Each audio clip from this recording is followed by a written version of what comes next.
Welcome to the Strong for Performance podcast, where we give coaches and consultants practical ideas for taking you to the next level in your business and in your life. I'm your host, Meredith Bell. I interview experts who've walked in your shoes and offer real-world experience that you can apply to your own journey.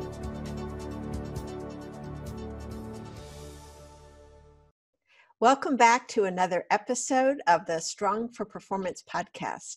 I'm your host, Meredith Bell, and with me today, I am delighted to welcome Rachel Langer. Rachel, welcome to my show. Thank you. Thank you so much for having me. Well, I'm so excited to talk to Rachel today because, for one thing, she's the author of this wonderful book called Until Now, and we'll talk more about it and the title a little bit later. But Rachel and I were introduced by I think it's both of our favorite coaches, Steve Chandler.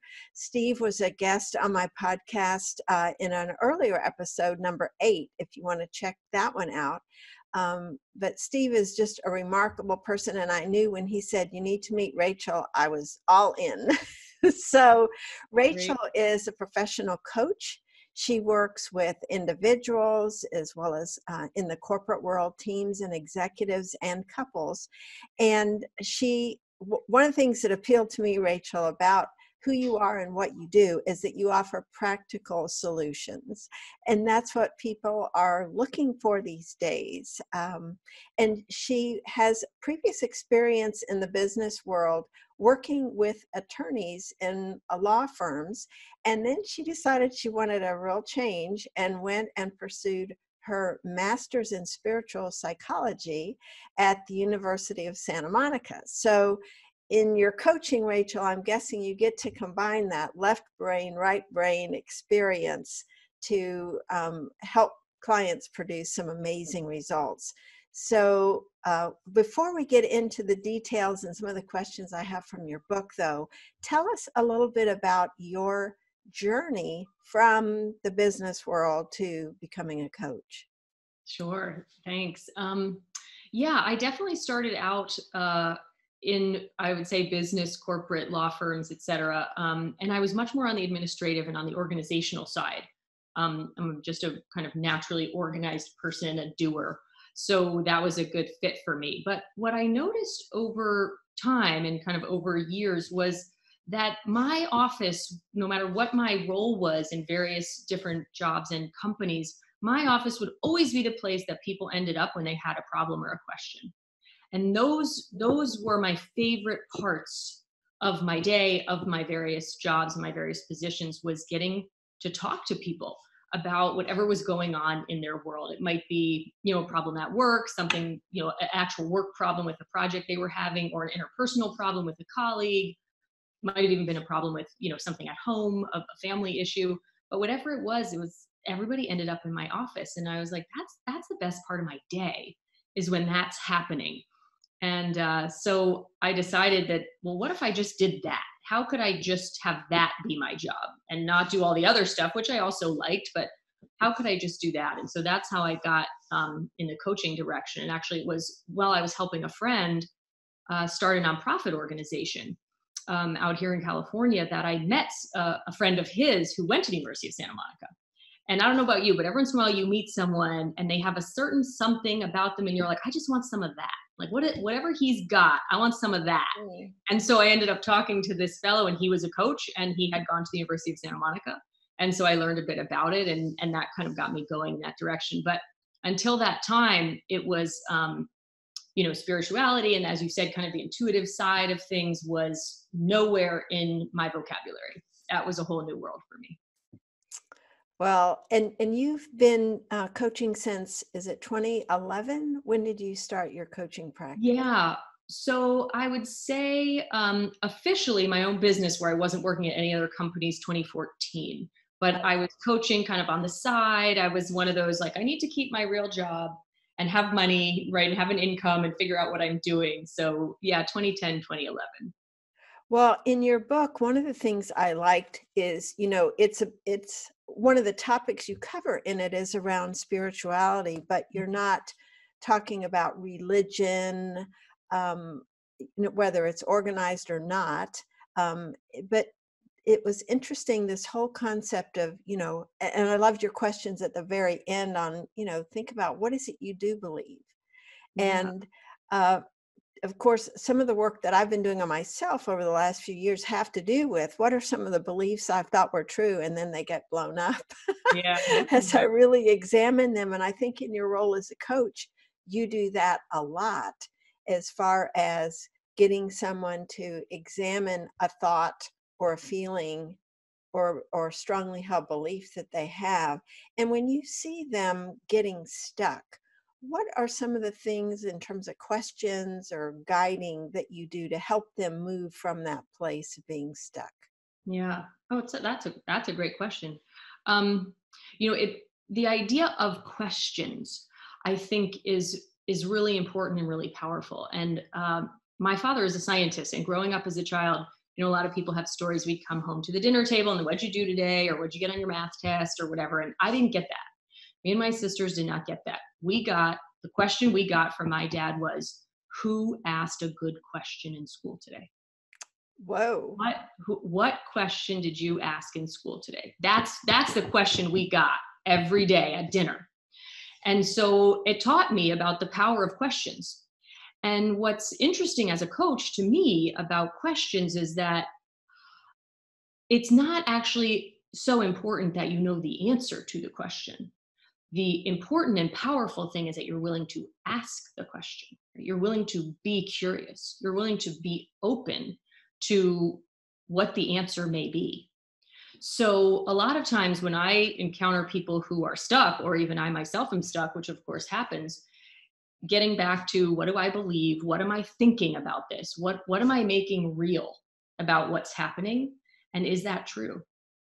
Is it real? Because of course I'm living in my reality, you're living in yours, everybody's living in their own reality. And my experience is a construct of my thinking and what I'm making up and how I see things and how I interpret and understand the world. But if I'm willing to question that at any moment, well, then things shift and change, as they must, right? A question itself, no matter what the answer is, even just the question is like a chink in the armor, right? Mm-hmm. So Leonard Cohen said, I know it's one of Steve's favorite quotes, right? There's a crack and that's where the light gets in. So it's like, even just asking the question sometimes can be the way into a change. Mm-hmm. Yeah, I've experienced that myself with a good coach who can kind of uh, shake you up Yeah. Yeah. with a question like that, because you're so into your quote truth at that moment Right. in terms of what you're seeing, that it hasn't occurred to you that Right. what you're thinking Yeah. or believing could be off base. Yeah.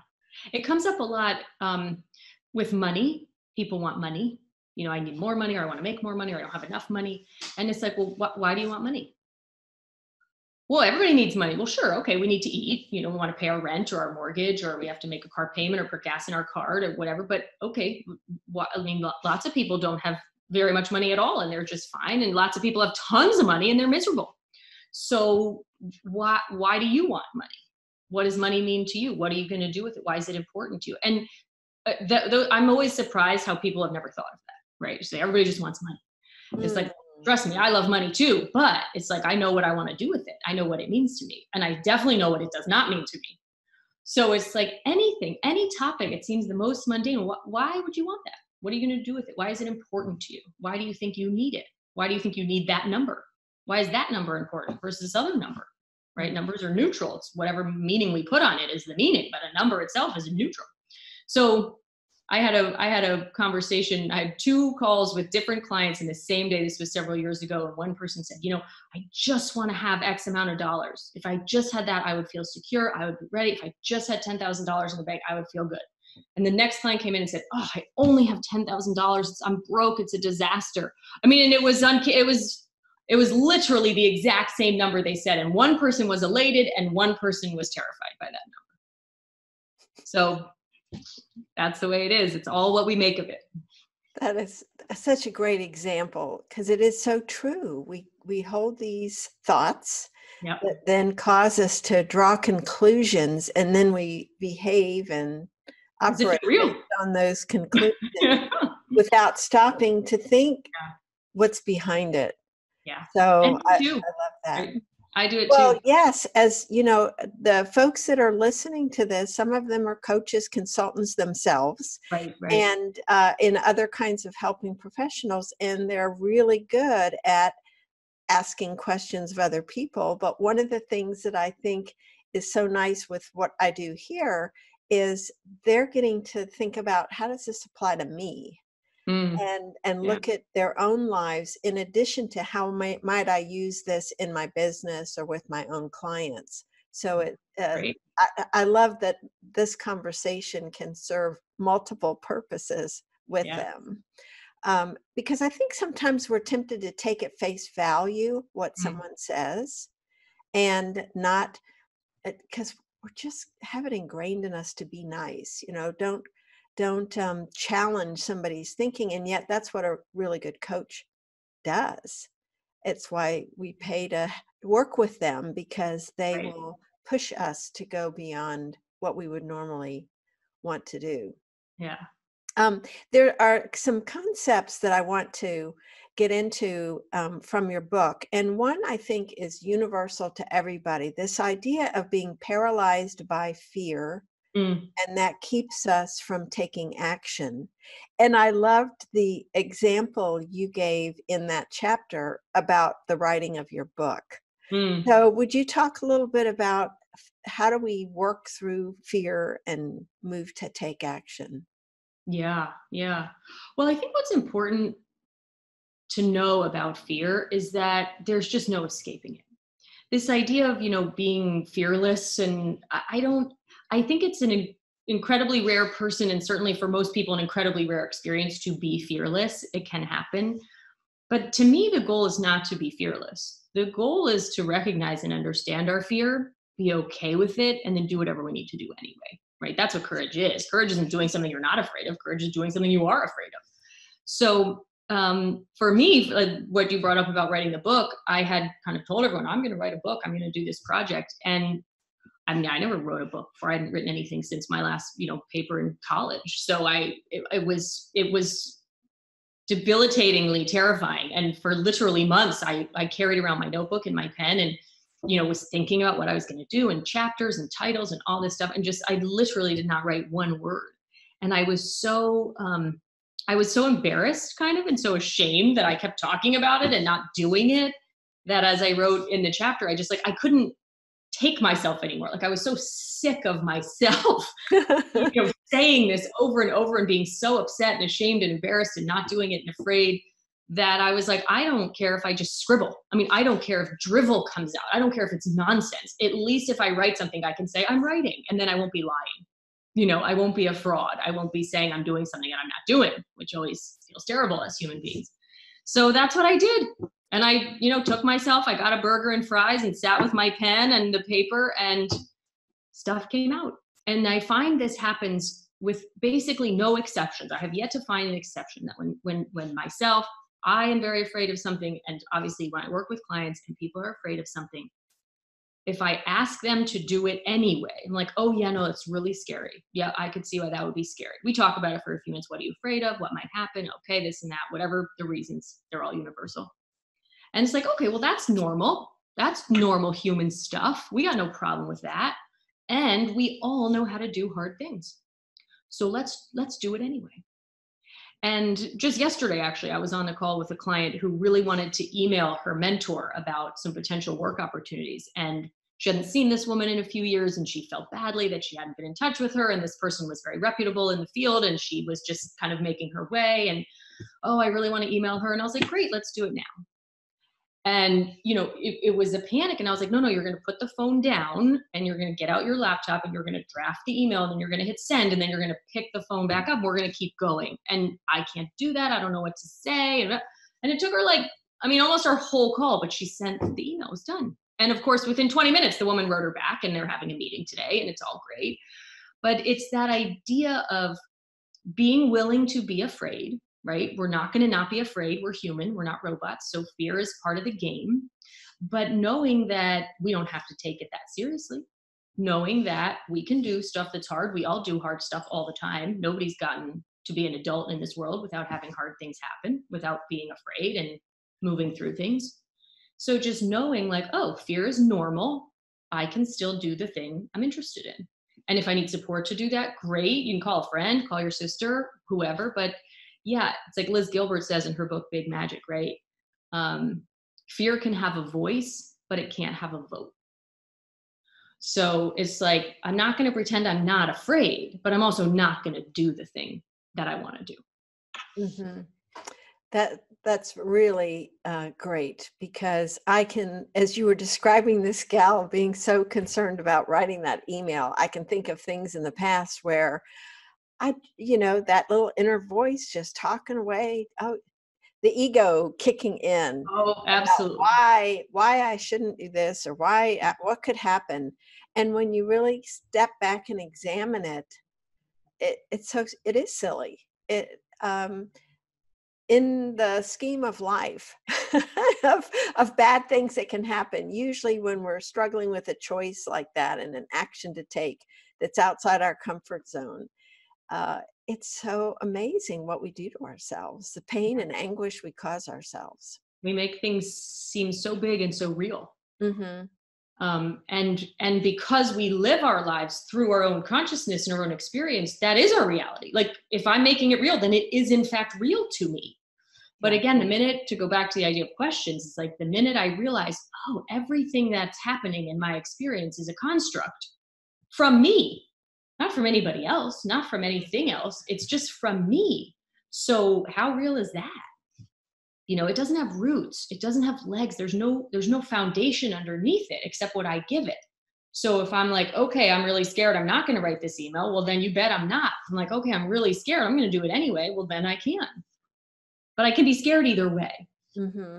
Being scared is not a problem to me. Being scared is totally normal, everyday occurrence. Well, I really like that you say that, and I like the idea. One of my favorite books of Steve's is called Fearless, Yeah. but he's really Good. not advocating Right, of course. being that way, as much as how you think about it, Mhm. and therefore what you end up doing as a result of it. So you don't let it paralyze you and keep you from doing and being what you Right. really want to be and do. So I think that is really such an important thing to think about as we look at what are we afraid of today? What are we holding ourselves back from doing because of some fear that we have running around in our heads?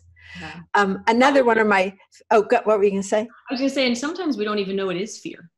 Right. We just are not doing the thing. Mm, Sometimes, right, at least for me, and I know I recognize in other people, it's like, I think it's something else. I make myself busy. Oh, this is more important or whatever. And underneath it, it's really fear. But sometimes it takes a long time to discover that. That is really true, because we can think, oh, well, I'm just being rational about this. I'm Right. thinking one, two, three. These are the reasons why not. And I'm right. These are good reasons. Yeah. We can really do a number on ourselves, Yeah. which ties into another one of your chapters that I really liked, where you make a distinction between pain and Mm. suffering. Hmm. These are related to fear, and Yes, of pain and course. suffering we can experience as a result of what we do to ourselves there. But I especially liked the example you gave there. It was a story of you and your husband going to a party. Mm. And Yeah. so, would you talk a little bit about your distinction between those two words and how that plays out in life? Sure. Well, similar to fear, pain, I think, is unavoidable as humans. In this kind of existence that we have, pain happens all the time, basically almost every day on some level, right? I cut my finger, that's a kind of pain. My dog is sick that I've had for 15 years, and I know I'm going to lose him. A death of a loved one, I lose a job, somebody says something insulting to me, it hurts my feelings. I get in a fight with my husband, I feel bad about that, right? I mean, it happens. There's so much pain. There's so many things we can look around the world. We see other people suffering, right now, the fires in Australia or the political situation, whatever side you're on, people are, in pain, they're upset, they're angry, all these things. Pain to me, again, it's like fear. There's no avoiding it. But suffering is what we do with the pain. Suffering to me, and my understanding is this is a very ancient Buddhist notion. It's obviously not my notion, but that the suffering that occurs is the very human part of the pain experience. So the pain happens. The pain is part of part of the game, like fear is. And there's no changing the rules of the game. Pain's going to happen. But the suffering is what we do in our mind with it. So for example, if I have to put my dog down, and that's a very painful experience. I love my dog. I've had my dog forever. This is heartbreaking to me. There's no getting away from the grief of that. The grief, normal human experience. I don't want to be afraid of being human. But how I hold on to that, the thoughts that I have around the loss of my dog, that's what's going to make me suffer, either a little bit or a lot, for a few days, for months, for years. What I do with my pain is what makes the suffering happen. And it only happens here. It only happens with the way I make meaning out of it, the constructs that I hold around grief and loss and change. And it could be a loss of a dog, it could be the loss of a job, it could be an accident that occurs, or any level of thing. It all depends what I make of it. One of the things one of my mentors, George Pransky, said to me, it's probably almost a year ago now, and it really struck me, and I think it has to do with suffering, and I think about it all the time. And he said, there's no hierarchy of problems. A problem is a problem. For the person experiencing it, it's a problem. So whether it's, again, I cut my finger or I have to have brain surgery, somebody who has a cut finger, it might feel, oh my God, this is a big deal, depending on who that person is and what they make of it, right? I have a client who's a severe hypochondriac, so a cut on the finger is a big deal. It's a big deal for her. She has to work with that. Somebody else having brain surgery is going to be chatting it up with the surgeon, like, okay, see you on the other side. It just depends who the person is, right? Somebody else having brain surgery is going to have a major existential crisis. So when George said there's no hierarchy of problems, it's like, wow, it just, it's really what we make of it, right? And we know that I had an experience of being in a car accident with a friend, and it's not something I think about very often. And she was very traumatized by it. And we were in the very same accident, the very same experience, right? All the events that occurred were exactly the same. And to me, it was an event, but it wasn't a big event. And to her, it was a big event, right? We can look all around ourselves and see it all the time. And it helps to know that the amount of my suffering is totally, totally subjective, right? Inside of me. Mm-hmm. It's not a given, which is not to say I'm not going to have grief. Again, I'm not going to have pain. I'm not going to have disappointment or frustration. That's going to happen. But how much it is, what I make of it, how long it lasts, how it impacts other things in my world, 100% on me, which is liberating. Yes, it is. And that's why I would like you to just give a recap of the story of you and your husband at this party. Yes, I think it's one of these everyday things that's not a physical type of pain, right? But it is something we encounter all the time. Right. So we were at a party, and my husband and I were new here in town in LA. So we were kind of excited to get invited to a party and meet people. Like, we didn't know anybody. We were new in town. So we went to this party, and it was a lot of Los Angeles kind of industry folks, which we are not. And basically nobody was interested in talking to me. There were a lot of women there, and I was, trying to meet people and talk and do girl talk and what are you? And, it was an Oscars party actually. So we're talking about dresses and, outfits and everything else. And I just, over the course of like the first hour, I just noticed like no one is talking to me. And we're all sitting on the couch. I mean, it's like a small apartment. We're not in a huge ballroom. And I would kind of ask a question and I'd get a curt one-word answer, and people would kind of turn their back, and nobody would engage with me. And it was increasingly making me like upset and upset and upset. And I finally, found my husband, and I said, no one is talking to me. Nothing, this isn't working. Like, I'm asking questions, people are ignoring me. And his encouragement to me was was, to relax, basically, was just to chill. He said, I was, I don't know, complaining about something. And he was like, chill, which of course made me really upset because I thought he was, blowing me off when here I was already upset.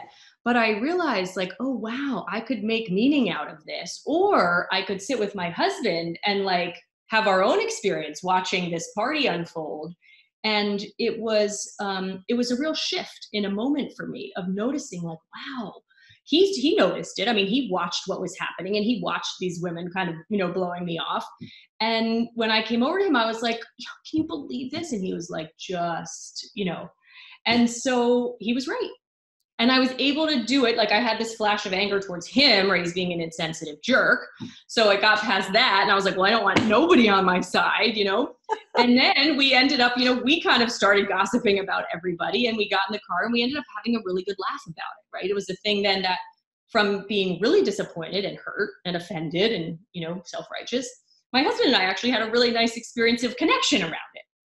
So it didn't make my disappointment any less, right? I was still very disappointed. I still had my feelings hurt. I felt insecure. All those feelings still occurred.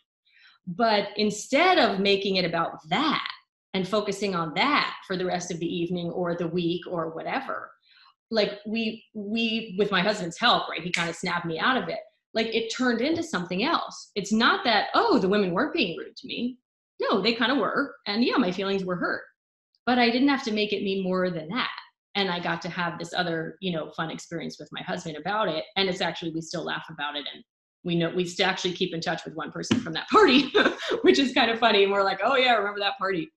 So I don't know if that's the story you meant. It is the one I meant, because I think, well, it just shows, again, our reactions to things. Yeah. How we respond or react in a specific situation has everything to do with whether we suffer from it or not. Yeah. And it's all going on up here. Yes, there are these realities that are happening, but we Yeah. have choices about what we're going to do in that moment.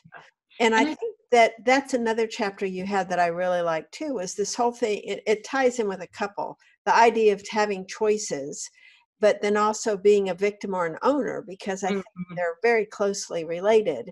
Yeah. And I'm just curious, how do you help a client shift when you can hear through their words and how they're describing their reactions that they're in that victim place? How do you Right. help them shift and recognize choices they have so they can accept more responsibility and move over to that owner position? Yeah.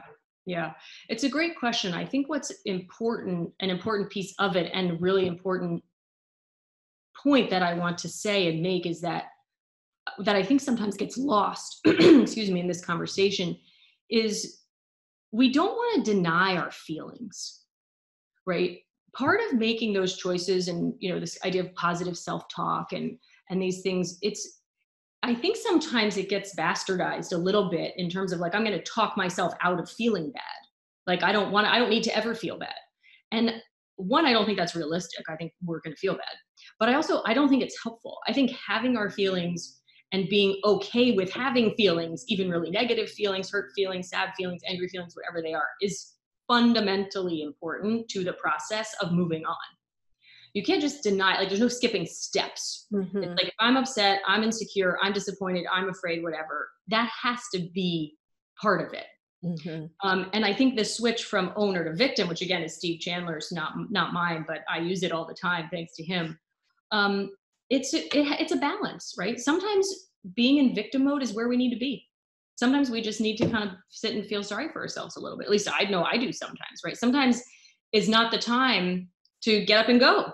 It's like, if I'm in a bad mood or something bad happened or I'm disappointed, it's like a little wallowing again is sometimes where I need to be. Like, no kick in the pants is going to get me out of it. And so as a coach, I think, and even sometimes as a friend, right? It's like, it's an art, not a science, is knowing when it's like, sometimes people just need to be seen and heard and have their feelings validated, and like, wow, that sounds lousy, or like, ooh, that sounds like a hard situation, or wow, it sounds like you're really upset about that. I get it. I'd be upset too. And then it's like, when you're ready, what are you going to do? Like, what next? Because one thing we know is that no upset lasts forever. Even if it lasts a really long time, it doesn't last forever. And this is, again, one of the beauties of the mind and our thinking, is that everything's temporary up there, right? Good things, bad things, everything. We can't hold on to our thoughts for very long. That's just the way the brain works. So knowing, I know when I get into big upset and I get into victim mode myself, when I do, is just, if I can't kind of pick myself up and get out of it, it's like, I know even if I do nothing, it's going to pass. It may take longer, but it's just like stormy weather. I mean, no storm lasts forever. Even if it feels like it's interminably raining for a week, like the blue sky is always coming back. We know that. We don't know when, but we know it's coming. So it's like, I can even hold on to that if I'm just feeling really lousy. And for clients, in terms of, your question of like, how do you get people out of that? It can be challenging sometimes. It depends what people really want and how really committed they are to their story. Mm-hmm. And on some level, you can point that out to them, like, hey, we've been in this conversation for a while. Let me know when you want to have a different conversation, because this one isn't going to get us where I think you want to be and where you told me you want to be, but we can keep having it if you want. And oftentimes you go, what do you mean? And sometimes, that's a way in. I was just talking to a woman earlier this week who's had a story going for, a solid decade about some, various wrongs that were done to her, and publicly online and this and that. And she's a movie person. She was quoting movies in our conversation. And I said, well, I'm going to quote a movie, which is not my strong suit, but, in The Matrix, Morpheus says to Neo, right, there's a difference between knowing the path and walking the path. And so, a lot of people say, oh, I know I should feel better, and I know I should do this, and I know I should write that email, and I know, and I know, and I know, and I know. And it's like, well, what we know isn't really getting us anywhere. Like, that's not where stuff happens. Stuff doesn't happen a lot of the time with what we know. So, I said to this woman, you know a lot, you're saying all the right things, and yet you haven't done any of them. And she was a little wounded, honestly. But again, as a coach, that's okay with me, right? It's not my job for people to like me all the time. Obviously, I don't want to intentionally upset people, but I do want to point out, right, what they're doing. I want to hold up a mirror and have them really see, like, this is what's happening. Is this okay with you? Because if it's okay with you, it's okay with me. I'm along for the ride as your coach. But if it's not okay with you, then we'd have to change something. You'd have to be willing to change something, even if it's the littlest thing. It can start moving us in the right direction. And that idea of, knowing the path and walking the path. And she's like, no, I am walking the path. And so I pointed out to her some ways where she really wasn't. You're like, no, you're saying it, you're talking about it, mm-hmm. but you're still holding on to the story, because look what we're talking about. We're still talking about it. So I don't have a report yet. We'll see what happens with her. But, it happens to me too. I mean, I'm the same, right? Just because I'm a coach and just because I work with people on this doesn't mean it doesn't happen to me. It happens to me too. And sometimes I can pick myself up out of it. And sometimes I need a coach or my husband or a friend. And, we all have our tools and our people we turn to. Mm-hmm. Well, I like that story because it shows how crippling some of these thoughts are that can go on for years and years and years. Oh, yeah. And I know people myself that, every time I talk to them, it's a similar thing as what was said before. And it's this woe is me sort of thing. And they just don't realize the choices that they have. So I like the approach you took with that particular person, and probably with some of your other clients, where asking questions and just holding up the mirror so they see, oh gosh, do I look like that? It's sort of like when we've gained weight and we look in the mirror and go, man, I didn't think I looked like that. Yeah, and so to me, that's the beauty of having a coach, is someone who can hold up and show you things you can't see for yourself. Yeah. So yeah. I really, and it's important to really do that. I have a firm belief, and for me it's really more of a belief. It's a knowledge, it's a knowing that I think anyone's capable of anything. Whether they're willing to do it, I have no idea. right? So when people want to hire me and people want to work with me as a coach, do you think I can do this? Do you think I can do this? I'll say, I'm certain you can do anything, but I have no idea if you're going to. And again, even that distinction, for somebody to hear that is like, well, what do you mean? It's like, well, humans are capable of anything. I mean, look at the amazing things we do. And we can do anything. You want to start a business or find a spouse or start an orphanage or make a company, yeah, you can. People do it all the time. If you're going to, well, that's up for debate.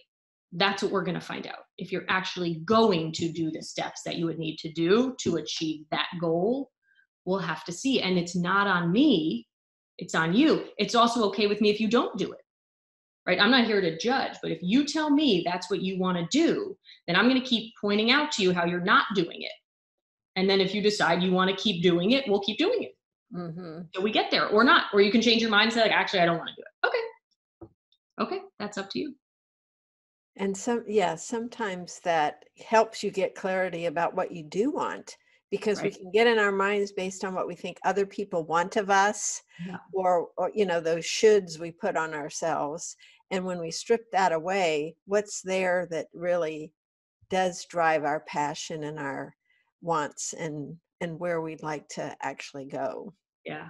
And sometimes it's not even our voice, right? It might be our parents' voice. Mm-hmm. Or a teacher's voice or a mentor's voice or society's voice, or even an older version of ourselves, an old voice, even if it's our own.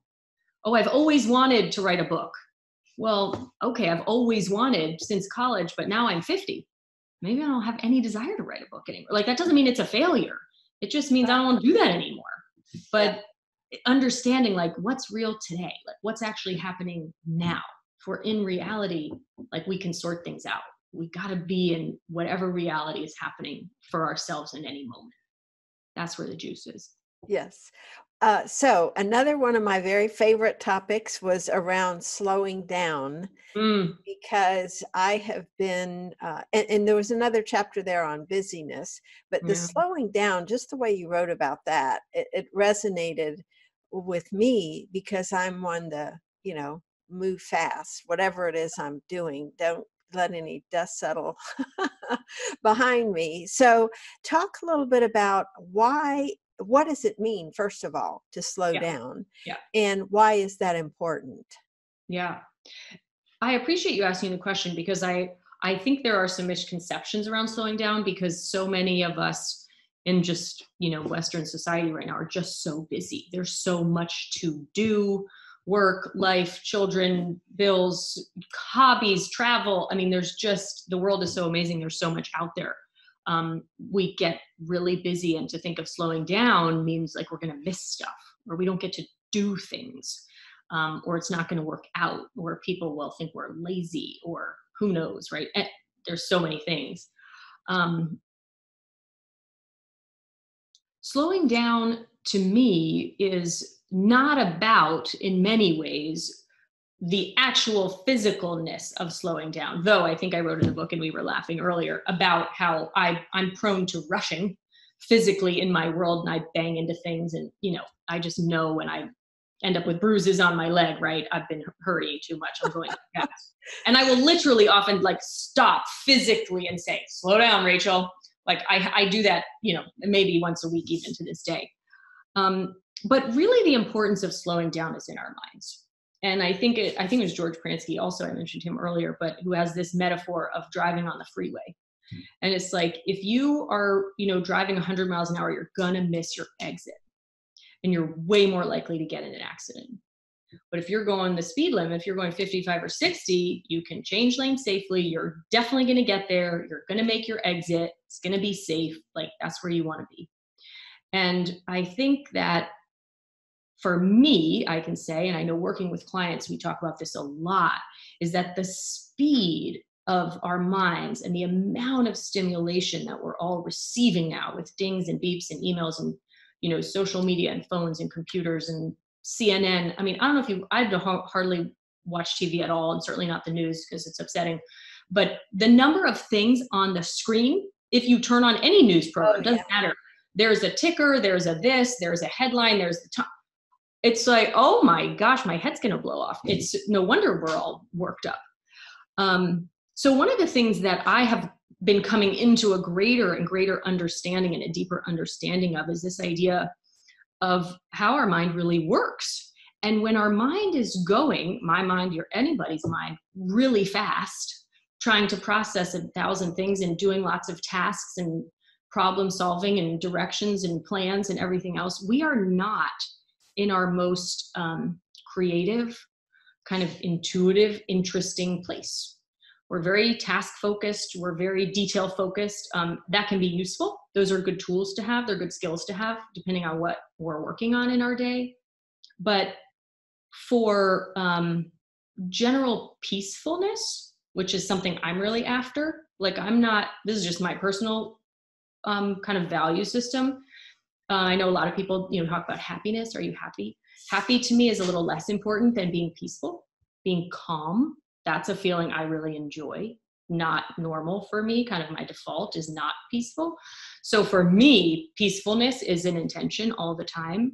I can't be peaceful when I'm going fast, either physically fast or in my mind fast, doing a ton of things. That's not peaceful. I get revved up, right? I feel like I have like a buzz in my body. And I know it. I know like, oh yeah, this isn't my best self. I'm much more likely to react in a way I don't like, angry or short-tempered or snap or something if something doesn't quite go my way when I'm in that state of mind than if I'm not.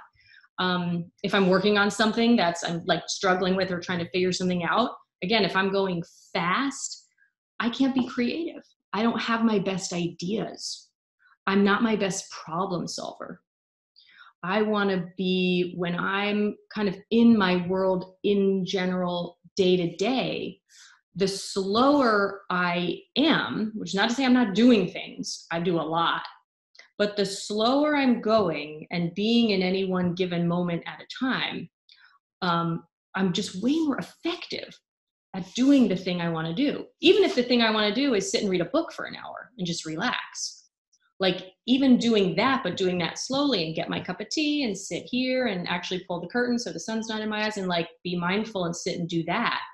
I mean, I can read a book fast or I can read a book slow. I'm still taking the hour to read my book, but if I'm this and my foot's going and it's like, it's not there. So this idea of slowing down, I think it's a really needed thing in the world today because people, I think, take pride in being fast, right? And multitasking and doing 1,000 things. And I'm so busy and I have phones and this and that. And like, oh, I can't schedule something for 3 weeks. And it's, I don't know, it's not that I don't know, I do know in my experience. And when I work with people, when we start to break that down, like, what do you really want to be busy with? Like, why are you going so fast? Like, are you even focused on our conversation? Because I can hear things buzzing or people typing when we're talking. It's like, what are you doing? Mm. And the more we slow down, which also happens with questions, right? You got to slow people's thinking down. They think they know, they think they have the answer, or they think they don't know, or I'm attached to being afraid or whatever it is. It's like you slow people down and it's amazing the answers people come up with. It's amazing the ideas people come up with when you just pause them for a minute, right? We get going, we get talking. I had this conversation this week. I don't know what to do about this and I don't know what to do about that. And she was on and on about how she didn't know. And I said, well, just hold on a second. I said, I understand you don't know, but let's just take a pause for a minute. If you did know, what would it be? She had a million ideas. I didn't say a word. I was like, no, I understand you don't know. Sounds like you really don't know. But if you did know, like if you had to know, what would you guess? She answered her own question instantly. She was going so fast about how she didn't know and this and that and da, da, da. So this idea of understanding that our best mind, like this is a powerful machine up here. And the more space we give it, the more time there is in between thoughts, in between tasks, in between activities. And sometimes it might just be a moment, right? I'm not saying sit around for hours. That's not practical. But even if it's a moment, even if it's a go get a cup of tea, which takes a couple minutes to boil the water, that's it. It's like, that might be enough space. Steve Chandler has a great thing. I mean, he's been saying for years, right? Empty out your desk, get a piece of white paper, no lines even, and one pen.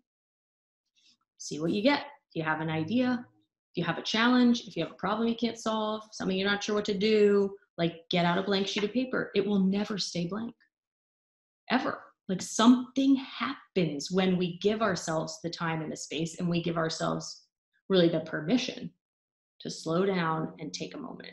Mm-hmm. And if we understand, Deepak Chopra has this idea about meditation, right? Our thoughts happen in sequence in our brain, just that's the way the neurotransmitters fire. They happen in sequence. And so when things happen in sequence, there has to be an end of one and a start of one, even if it's a fraction of a millisecond. They're not overlapping. And so he has this whole workshop he does, which is brilliant, about the idea of infinite possibilities. Because at the end of one, before the next one happens, anything is possible in that tiny space, right? We never know what next thought we're going to have. And so the more we cultivate that tiny, tiny, tiny fraction of a second, and longer in between, amazing things happen. Things we couldn't think of, right? We don't know what we don't know. New ideas, creativity, energy, whatever it might be, can happen in that moment, but it doesn't happen fast. It doesn't happen fast. Yeah, that's really profound, because we lose sight of that when we're so busy. And the whole idea of moving in a calm, relaxed manner, which is what I say to myself a lot of times. I want to move with speed to get things done, but not hurry. You know, I want to have a sense of being productive when I'm focused on my work, so that I am producing what I want to produce, right. But I don't feel stressed about it. And that's why I have the calm, relaxed manner, right. Which is sort of like what you were saying earlier, not my natural state, right. But learning how to be in that place so that those creative ideas can come in. Yeah. Because when we're feeling overwhelmed or stressed, that's not possible. Right. And creating optimal circumstances for that, whatever that is, it's going to be different for you, for me. Right.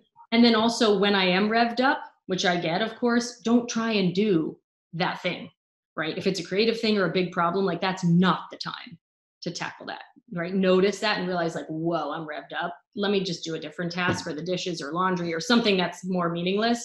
And like, tackling this thing, like, it's not going to go well. Mm-hmm. Not going to go well. Yeah. I know that. Right.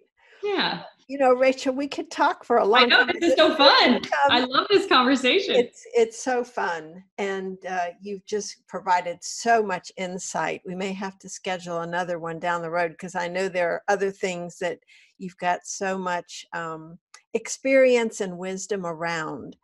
I thank you, though, for what you brought today. It's all been wonderful. And I know that no matter what kind of work or life my listeners have, there's a lot of benefit from the things you've been sharing today. So I want to thank you for that. Well, you're very welcome. I certainly hope so. I love having these kinds of dialogues and conversations. Well, I know that some of my listeners are going to want to get more of you and know more about you. And I know you're one of the rare folks who is not on social media. So yeah. Would you share your email address? Sure. If someone wanted to contact you, they could. Sure, absolutely. Anyone from your world would be welcome to reach out to me. So my email address is just my name at Gmail. So it's Rachel Ann Langer, which is RachelAnnLanger @gmail.com. And there's no periods or hyphens or anything, just Rachel Ann Langer. Okay, great. And we will put that on the show notes page, if that's okay with you, for your episode. So people that want to click and contact you can do that. Wonderful. Thank you again, Rachel. You are such a gift to me, my listeners, and all the people that you serve. Thank you. And I just so appreciate you and everything you're doing also with this podcast and with your work. Obviously, we are pulling in the same direction. So I appreciate that. Great. Thank you. Bye-bye. Okay. Thanks for tuning in to the Strong for Performance podcast. Now head over to growstrongleaders.com to learn how our tools can increase your impact with clients and expand your business. And while you're there, grab our free ebook, The 5 Secrets to Getting Better at Anything. Until next time, I'm Meredith Bell. Make it a great day.